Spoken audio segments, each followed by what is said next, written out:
vamos a continuar. Y bueno, yo a veces soy bastante lorita, así que también tengo que limitarle el tiempo, porque de verdad estos temas son bastante amplios. Créanme, nefrología es una rama súper interesante y abarca muchos puntos de vista, ¿no? Bien, entonces rápidamente decirles y recordar, ya que en la primera parte no hicimos mucho hincapié, reforzarles sobre lo que es la diálisis peritoneal, que es una técnica de depuración extrarrenal en la que vamos a utilizar pues la membrana peritoneal, aprovechando su capacidad de ósmosis y difusión, como les mencionaba en la primera parte, ¿no? En la cual estos solutos, ¿no? Vamos a ver desde la parte del peritoneo, van a ir al plasma y viceversa. Y esto es lo que va a equilibrar todos los compartimientos según las gradientes de concentración electroquímica y a la vez van a permitir así el paso de sustancias urémicas del plasma al peritoneo para ser eliminadas por este, ¿no? ¿Cuáles son esas sustancias urémicas? Ya las sabemos todos, urea y creatinina. Ok. Bien, entonces voy a tratar de controlar mi tiempo para que nos alcance y podamos tener también tiempo de preguntas.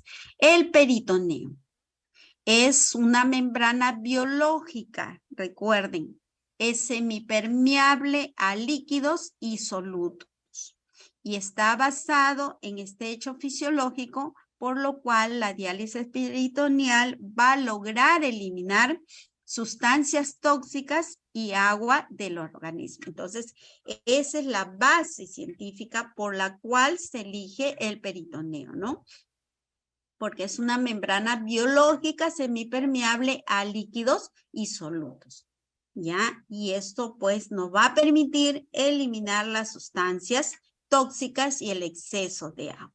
Acá volvemos a ver nuevamente, ¿no? Para aquellos que desconocen, ¿no? Este es un paciente que está en diálisis peritoneal. Este es el extremo externo, porque interiormente queda, acá como pueden visualizar, parte del catéter peritoneal, ¿no? En la cavidad peritoneal. Y la parte que nosotros visualizamos es la parte externa. Esto es, ¿no? Lo que queda afuera. Es más, le hacen muchos pacientes como un protector, como una fundita. Y nosotros es que les tenemos que acá ayudar. Justo la colega que me preguntaba, ¿qué tiempo dura el catéter? Pues va a depender de esta manipulación. Ustedes ven acá, por ejemplo, un adaptador.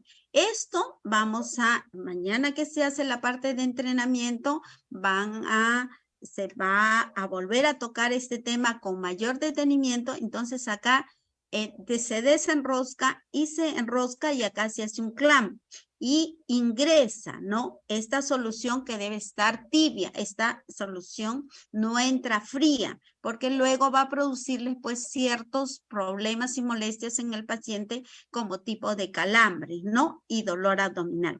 Entonces, es el paciente donde nosotros lo vamos a estrenar. Esta es la parte del catéter de transferencia y acá en esta otra parte del extremo es que el paciente es donde él va a adaptar, ¿no? Y estos son los cartuchos que nosotros vamos cambiando. Aquí se clampa, se adapta, esto queda como un suerito, no sé si me dejo entender, esto ingresa y esto se mantiene clampado, que viene a ser el tubo de desconexión. Y abajo queda esta bolsa vacía. Entonces, ingresa la solución, se espera unos minutos y luego esto está clampado, se drena, ¿no? Entonces, lo ideal siempre es así. Primeramente, si es ya un paciente que está en diálisis peritoneal, está en su segundo o tercer recambio, por ejemplo, entonces conectamos, dejamos clampados acá, drenamos, ¿no? Lo que está saliendo acá y vemos, ¿no? esta sustancia, qué características tiene. Puede haber sangre, puede haber esas telitas de araña que son fibrinas o puede ser un color turbio. Entonces eso le vamos a decir a nuestro paciente. Y también se hace un balance hídrico. Si entró 2000, 1000 y cuánto salió. Esto se pesa para ver que el paciente no esté haciendo una retención, ¿no? Como ustedes pueden visualizar. Entonces, la manipulación es muy importante, que tiene que ser con las medidas de asepsia. Los pacientes tienen que lavarse, tienen que usar una mascarilla y estos insumos se pone pues en una mesita debidamente limpia, ¿no?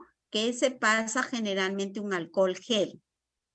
Y le enseñamos, mañana lo van a ver, cómo es esta bolsa de infusión, el tiempo de permanencia que va a estar esta solución y luego se abre y sale el drenaje, ¿no?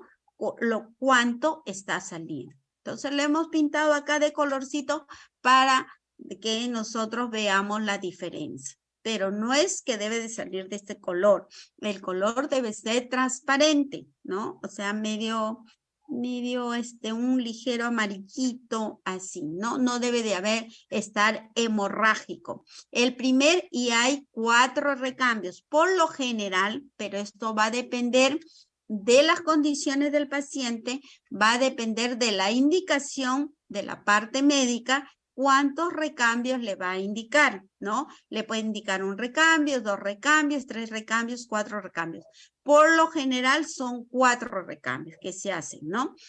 Primero cada 8 horas, el segundo a las 12 horas. En otros casos, el tercer recambio es a las 4 y el último recambio a las 8. Me explico. Empezamos, por ejemplo, 8 o 6 de la mañana, el otro al mediodía, el otro a las 4 de tarde y otro para dormir, ¿no? Es lo que ideal. Y las soluciones que vamos a usar también va a depender de cuánta agua vamos a extraer o cuánta solución queremos que, o sea, son soluciones que vienen expresadas por la concentración de glucosa, ¿no? Que tiene cada bolsa. O sea, a mayor concentración de glucosa, pues va a haber mayor arrastre, ¿no? Entonces, la mayor parte de la saturación, en el caso de la urea y creatinina, va a ocurrir a la hora y 20 minutos, ¿no? ¿Y esto qué va a hacer? Va a llegar a un 65% y un 70% según el tipo de transporte para urea. Y esto puede llegar a subir inclusive a un 80-90% para urea a las 6 horas de un recambio. O sea, justo para el segundo recambio.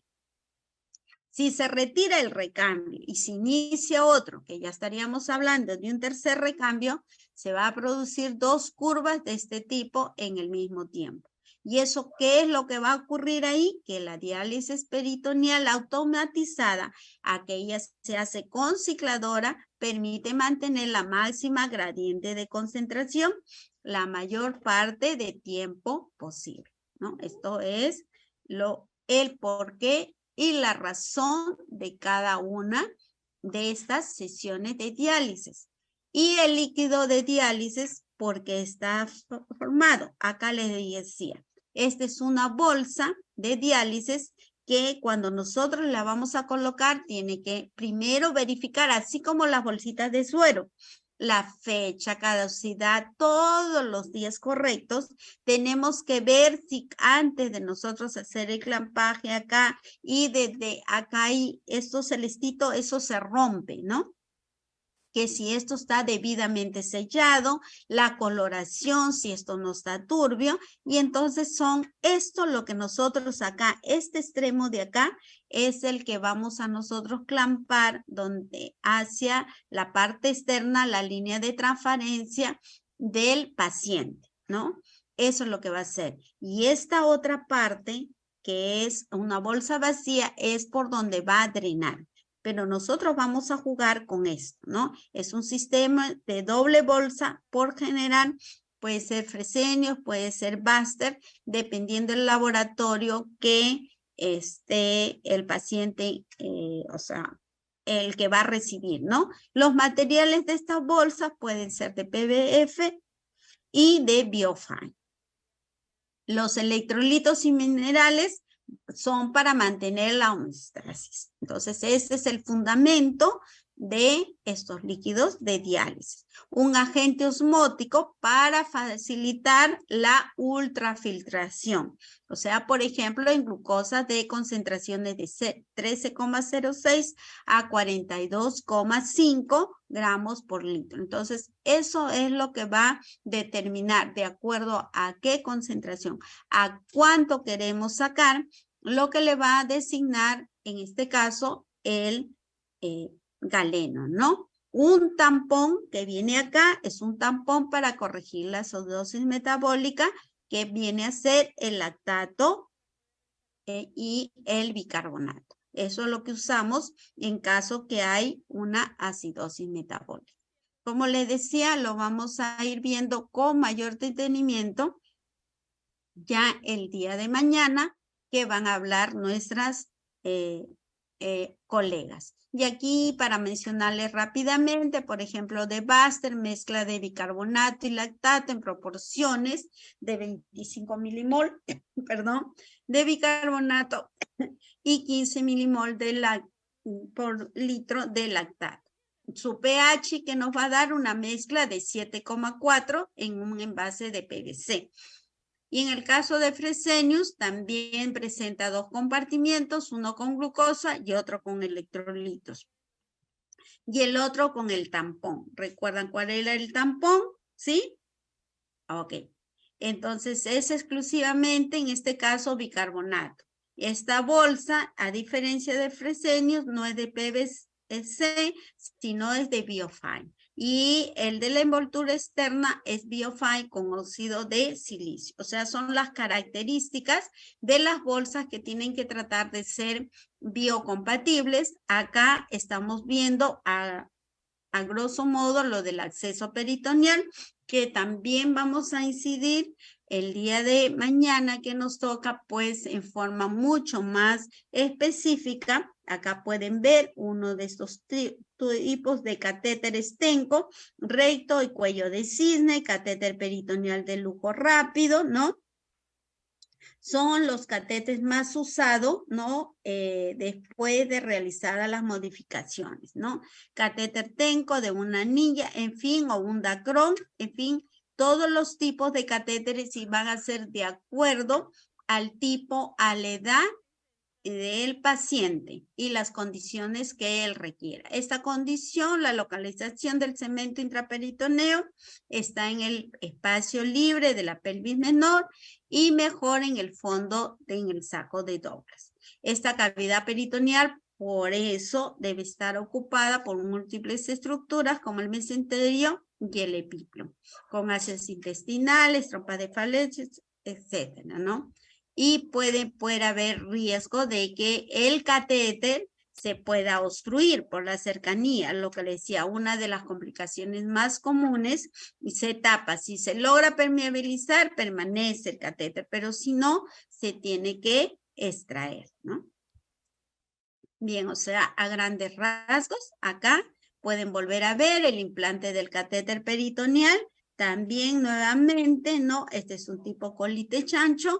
Acá está la parte externa del catéter y lo que nosotros vamos a hacer la manipulación. Lo que le decía, nosotros hacemos un clampaje para que aquí vamos a ver que ingrese y en otro egrese, ¿no? Se infunda la infusión y en otra sale, ¿no? Ese es el manejo que hacemos y hay unos taponcitos que vamos cambiando y esos son descartables.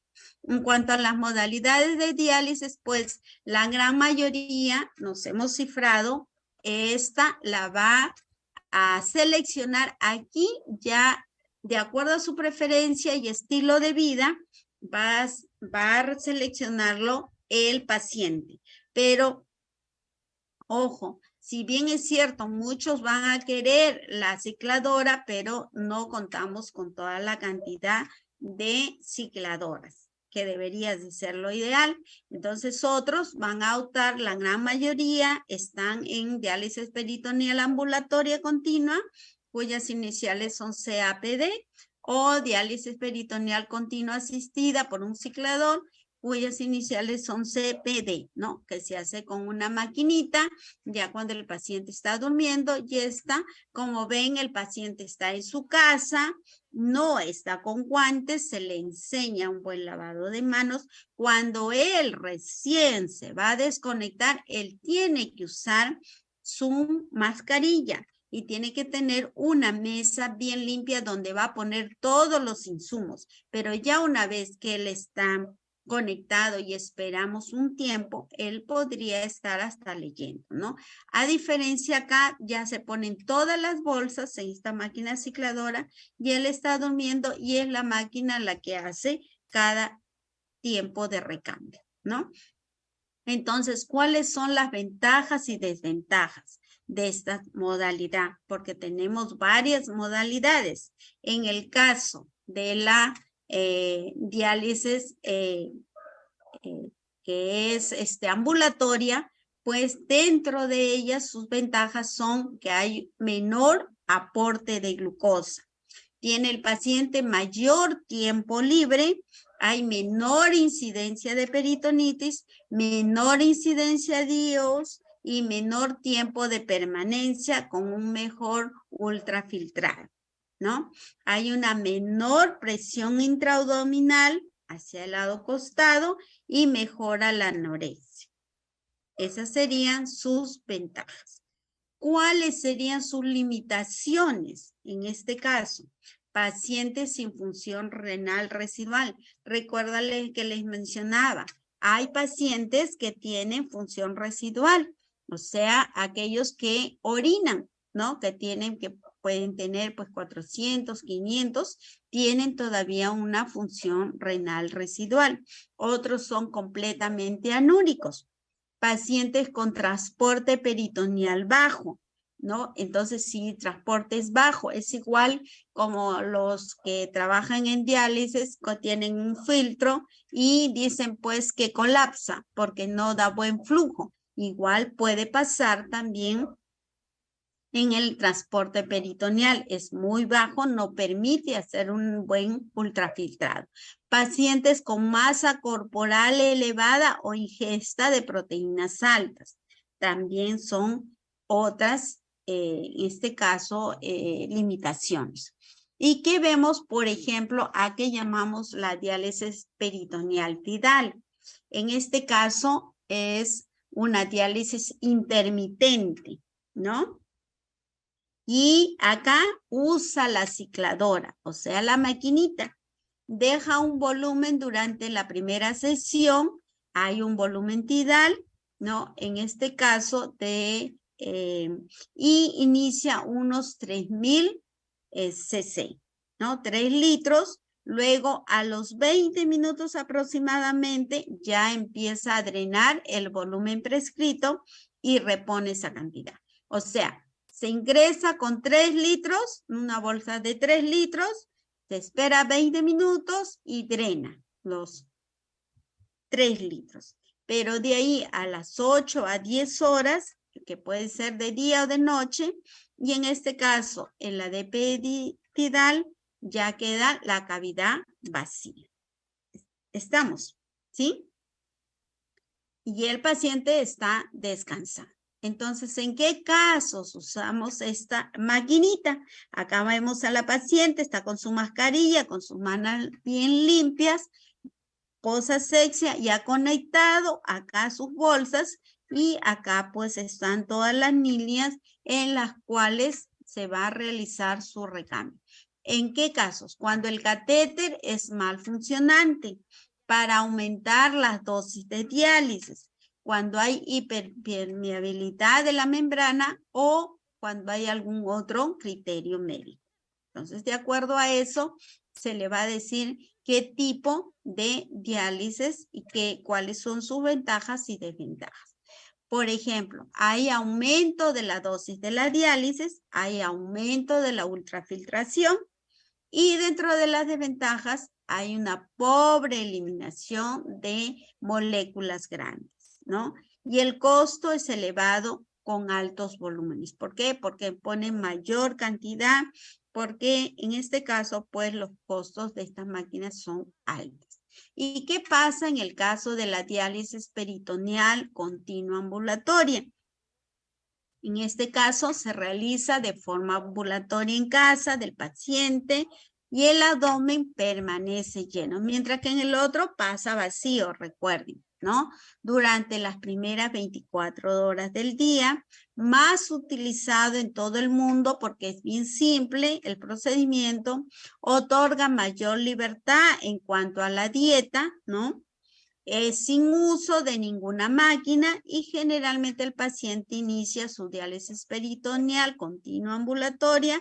Se hacen los 4 recambios, promedio de 1.500 a 3.000. Como les vuelvo a reiterar, va a depender del tipo de solución y de la cantidad que requiere hacer sus recambios. Esa es la parte de prescripción médica, el que va a indicar. La permanencia de 5 a 9 horas en el día y noche respectivamente.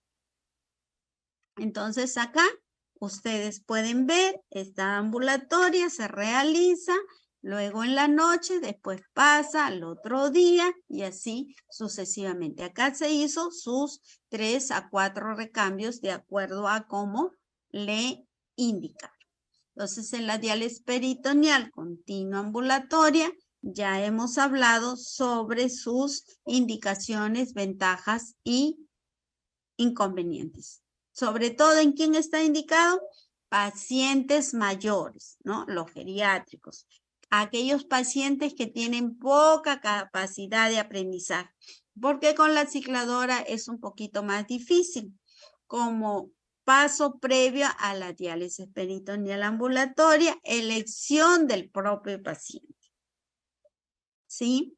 Igualmente las ventajas, fácil aprendizaje, mayor aclaramiento de moléculas medianas y grandes, preserva mayor tiempo de la función renal, ¿ya? Y preferentemente para bajos transportadores, aquellos que tienen una bajo transporte, a diferencia de los que tienen alto, pues en ellos pues tenemos que usar las máquinas cicladoras. ¿Cuáles son los inconvenientes? Hay mayor número de conexiones, ¿sí? Han visto 1, 2, 3. Favorece la aparición de peritonitis, como le decía, por la manipulación. Entonces, aquí es básico, así, súper estricto, las medidas de bioseguridad ante la manipulación de este catéter. Menor libertad horaria, porque se tienen que hacer 4 recambios. Hay escaso ultrafiltrado, ¿no? Porque hay una mayor permanencia, hay una mayor absorción de glucosa y mayor pico. En el caso de la diálisis peritoneal, cicladora automática, con la maquinita, usa una cicladora automática. En esto puede haber de 3 a 6 recambios que pueden oscilar de 2.000 a 3.000. Y el tiempo de sesión es de 8 a 10 horas, el tiempo de permanencia de 1 a 2 horas y el día deja con la cavidad húmeda, ¿no? En el día está la cavidad húmeda, promedio de 13 a 15 horas y en la noche volvemos con la nueva rutina. Voy viendo cómo voy con el tiempo para que me alcance. Las indicaciones son pacientes con actividad laboral o escolar, ¿no? Sobre todo ellos se van al colegio o se van a su trabajo y luego van y se conectan a la maquinita y están tranquilos. Pacientes con cuidador primario, ¿no? Pacientes con alteraciones en la depuración, en el ultrafiltrado y con otros criterios médicos, ¿no? Acá vemos, se va a laboral, se conecta a su máquina, toda la noche trabaja, se levanta, se va de nuevo a laborar o al colegio y de nuevo en la noche se levanta y se va a trabajar. Estas ventajas, por lo tanto, son menor número de conexiones, menor número de peritonitis, mayor flexibilidad horaria, claro, porque lo hace en la noche, depuración continua de solutos, aumentan las dosis de diálisis, los intercambios nocturnos pueden ser de mayor volumen al estar en decúbito supino. Los inconvenientes, mayor molestia, ¿no? Día del abdomen lleno. En ese sentido, porque está de día llenecito. Baja la ultrafiltración por prolongado intercambio diurno. Poco estético para el paciente. Hay mayor costo económico. Está llenito.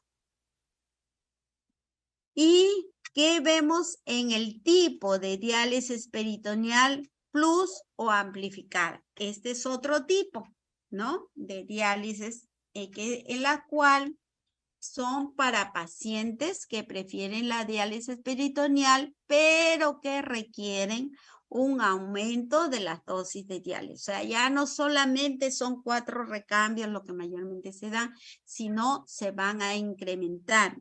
En este caso, se hace un intercambio manual de diálisis peritoneal continua luego de 6 horas post-cicladora. O sea, después de los 4 se hace un quinto más. Con ellos, ¿qué se logra? Obtener un aumento de la ultrafiltración y depuración de solutos. Porque cuando ven que el paciente está reteniendo líquido, no está depurando, entonces pasan a la diálisis peritoneal plus o amplificado con un recambio más. ¿En qué casos están indicadas esta diálisis peritoneal plus? En pacientes que requieren aumento de dosis de diálisis debido a una masa corporal alta y falta de función residual o malnutrición. Esas son las indicaciones en las cuales se puede hacer este tipo de diálisis plus.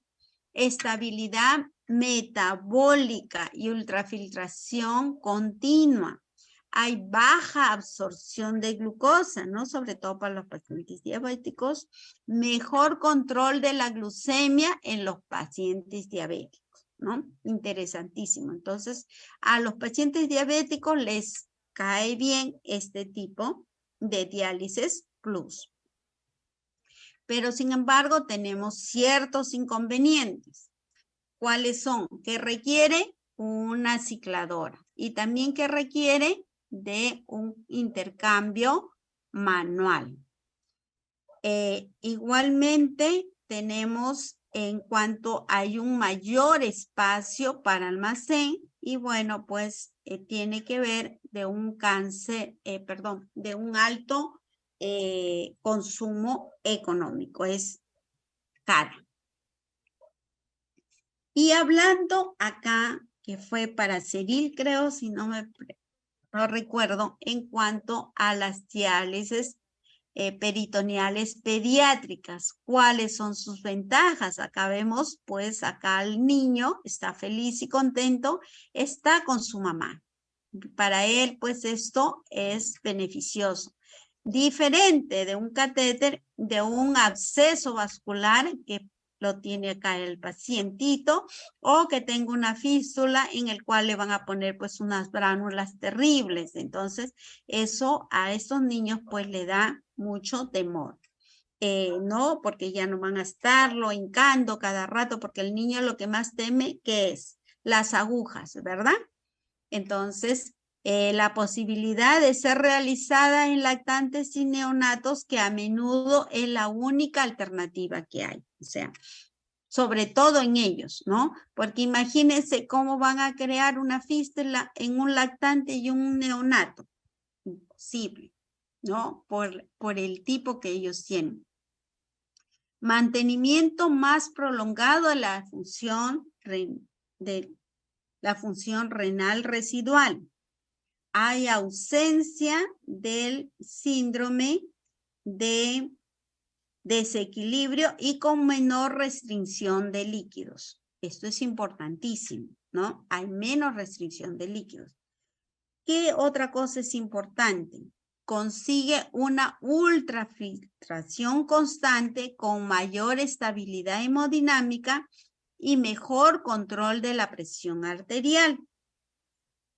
Igualmente hay disminución del número de visitas al centro de diálisis. Y esto que favorece la mayor integración escolar. Un niño, por ejemplo, de 8, 10 años en edad escolar, hasta los 14, 15 años, y no, o en el caso de las personas adultas, laboral y social en toda la familia.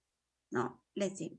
Pero ¿cuál es la desventaja? El gran riesgo de hacer peritonitis, ¿no? Porque son niños, porque no se desarrolló una adecuada medida de asepsia. Pero eso va a depender de cómo lo eduquemos a nuestros pacientitos. Acá vemos, igual, ¿no? Acá el pequeño está con su catéter, ¿no? Siempre le están realizando su limpieza. ¿En qué caso sí está indicado? Vuelvo a decirle lo mismo. La primera de opción de tratamiento en niños muy pequeños, generalmente los neonatos y los lactantes. Pacientes con dificultad de acceso vascular. Imagínense este pequeñito, para que le creen una fístula y no tiene acceso, pues sería terrible. Aquellos que tienen inestabilidad hemodinámica cardiovascular, eso hemos dicho, que en esos casos, tanto en niños, adultos y geriátricos, pues cuando hay inestabilidad hemodinámica tenemos que hacerle la diálisis peritoneal. Que tengan domicilios alejados del centro de diálisis, ¿no? Porque muchas veces sabemos que la hemodiálisis no están cercanos a donde habitan nuestros pacientitos. ¿Y cuáles son las contraindicaciones? Ojo, acá viene, ¿no? Si se produce una bacteremia, una peritonitis, ¿no? Porque no ha habido una buena, adecuada manipulación. Y aquí vemos, por ejemplo, contraindicaciones absolutas. Hay pérdida de la función peritoneal documentada o extensas adherencias peritoneales. Entonces, si se han formado las adherencias, pues esto que va a traer incapacidad, ¿no? Para muchas veces de los padres para realizar la técnica. ¿Por qué? Porque hay muchas adherencias y por más que ellos quieren realizar la técnica, no va a permitir porque hay bloqueo en ese peritoneo. Presencia de defectos de la pared abdominal, como por ejemplo las hernias diafragmáticas, una cirugía abdominal reciente, entonces no se va a poder realizar su diálisis peritoneal.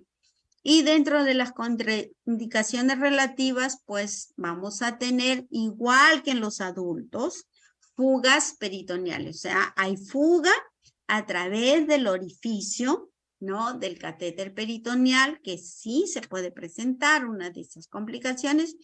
Infecciones de la pared o la piel abdominal.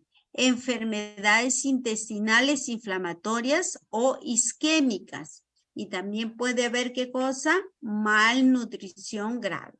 Acá vemos, por ejemplo, a un niñito, ¿no? Está con su familiar y acá se ve una máquina cicladora y acá lo podemos ver que él está cogiendo el extremo externo de su catéter o su línea de transferencia.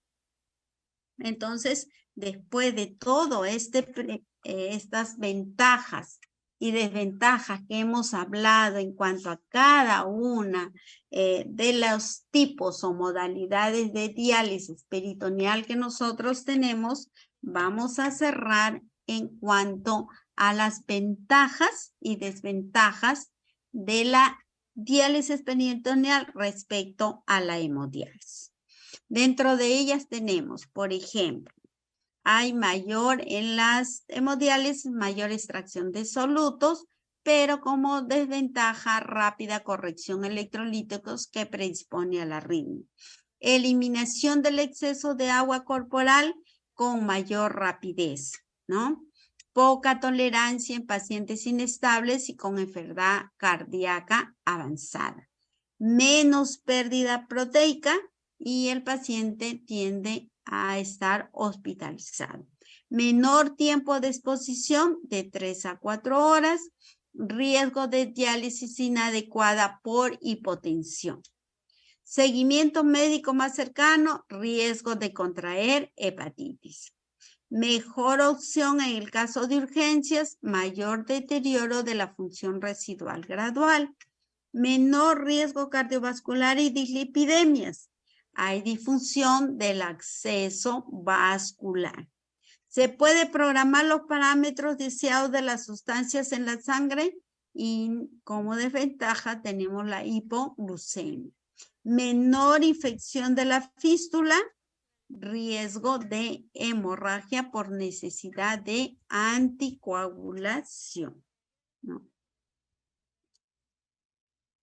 Y en cuanto a la diálisis peritoneal, nuestra ventaja es que es un estilo de vida más flexible e independiente, pero su desventaja es que se debe programar los intercambios en la rutina diaria los 7 días de la semana.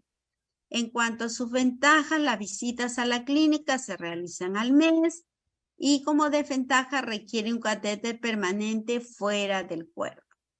La ventaja es que no utiliza agujas, existe riesgo de infección, proporciona terapia continua que se asemeja más a la función natural de los riñones y puede haber aumento de peso o talla en la cintura. En lo que es la diálisis peritoneal, nuestra ventaja no es necesario acudir a la unidad de diálisis para recibir el tratamiento y como desventaja las personas muy grandes pueden requerir terapia adicional. Entonces, la última, terapia fácil de realizar mientras viaja, en caso de la diálisis peritoneal, y desventaja necesita un espacio en su casa para guardar los implementos. En cuanto a las ventajas de trasplante renal, pues el trasplante renal, terapia más favorecida para los riñones propios. Desventaja está provocado por el tiempo de espera de un riñón compatible. El paciente puede tardar tiempo en lista de espera. No se requiere tratamiento de diálisis una vez que el riñón comienza a funcionar. Riesgos asociados con la cirugía mayor, de desventaja. Proporciona mayor esperanza de vida y riesgo de rechazo del organismo al riñón. Menos restricciones de líquidos y dietas. Medicamentos diarios necesarios, los cuales pueden causar efectos secundarios. El paciente se siente más saludable y con más energía, el trasplantado, pero también está propenso a infecciones. Trabaja a tiempo completo sin preocuparse de la diálisis, mientras que desventaja posibles cambios de apariencia, porque recuerden que le ponen el implante renal. Bien, entonces estamos acabando en esta segunda parte. Jocelyn, escucharemos, espero no haberme pasado mucho para la siguiente ponente. Sí, Magister. Magister, sí. Vamos con 2 preguntas que nos han hecho anteriormente. Vamos a responderlas. La primera es de parte de Rocío Espinosa. Ella nos comenta, independiente de factores de riesgo y complicaciones, ¿cuál sería el promedio de vida del catéter? A ver, vamos a responder porque se ha quedado con la duda. ¿Quién es la amiguita?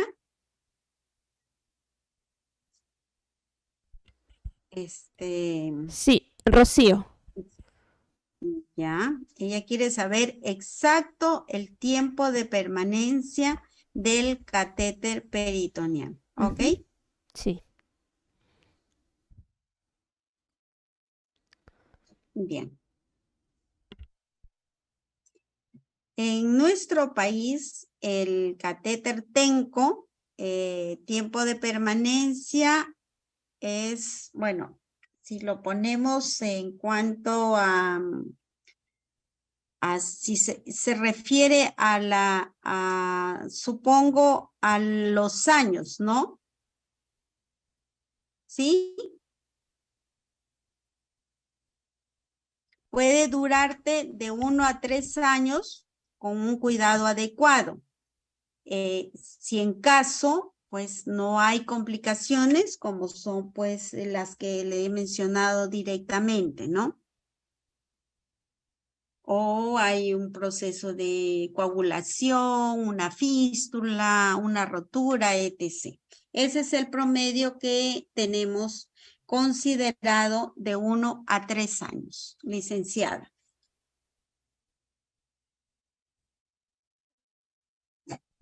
Hola. Sí, tenemos una pregunta más de parte de Jiménez Paredes. Nos comenta, ¿cuánto tiempo se demora un paciente en cada recambio en la diálisis peritoneal?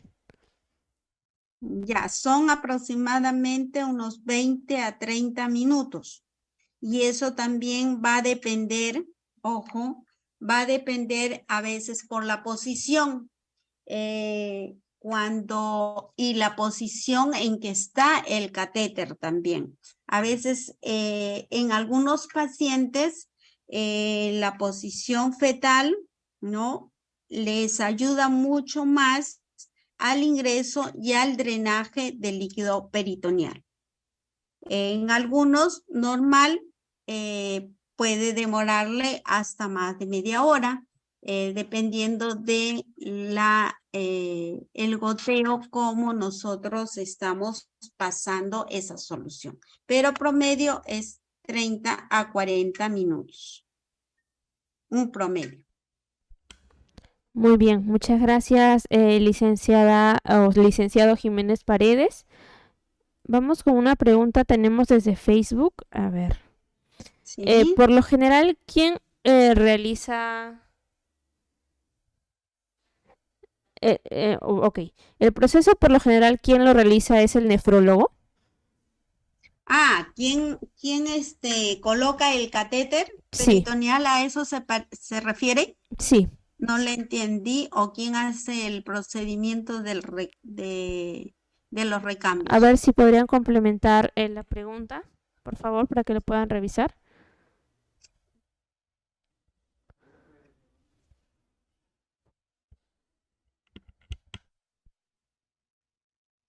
Creo que se refiere a quién es la persona que coloca el catéter peritoneal. Como le decía, el catéter peritoneal lo realiza el nefrólogo y lo realiza en nuestro centro de salud, lo hace en una unidad que nosotros llamamos UNIT, una unidad de intervencionismo, para lo cual pues se prepara al paciente previo a toda la batería de análisis, los exámenes, las radiografías que le tomamos, y el día anterior se le internaliza, ¿no? Al paciente se le internaliza la parte de enfermería, le saca su perfil de coagulación, su bioquímica, se le coloca un enema evacuante, un rasurado, y el paciente al día siguiente ingresa a UNIT en camilla con la vestimenta adecuada. El médico procede a colocar el catéter, ¿no? Y luego, después de esto, nosotros monitorizamos al paciente, observamos el hecho operatorio, si hay sangrado, alguna complicación, ¿no? Y de acuerdo a eso, el paciente puede retirarse dentro de las 24 a 48 horas a su domicilio. Creo que a eso se refería. Ok, muy bien. Muchas gracias, Magíster. Ya. Vamos a ver si hay alguna pregunta más, sino para ya culminar con este tema. A ver.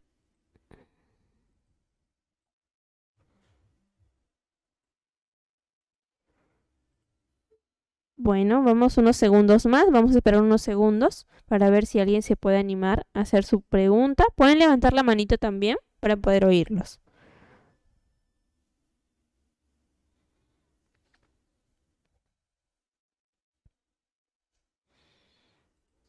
Bien, no hay más preguntas. Eso sería todo. En Facebook también me comunican si hay preguntas. No, ok, muy bien. Bien, muchas gracias, Magíster Margarita. Al parecer ya no hay más Ok, preguntas. bien. Buenas tardes. Ok, que...